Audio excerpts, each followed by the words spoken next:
তীব্র প্রতিবাদ জানাই। সারা বাংলাদেশে তারা সন্ত্রাসী কর্মকাণ্ড করে সাধারণ নিরস্ত ছাত্রছাত্রীদের উপর দৌড় চাপাতে চায়। বাংলার জনগণ কখনো স্পর্ধর কখনো সহ্য করবে না। স্যার দেখেন স্যার, সারা বাংলাদেশের মানুষ আজকে অসহায় স্যার, আপনাদের দিকে তাকিয়ে আছি স্যার, আপনাদের দিকে।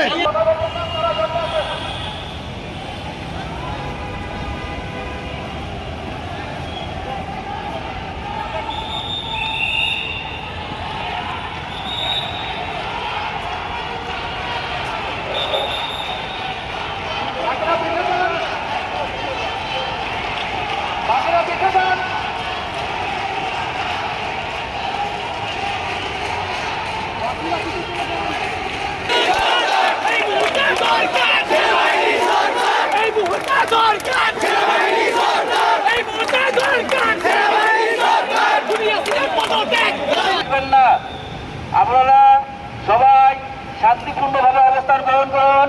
কেউ সামনের দিকে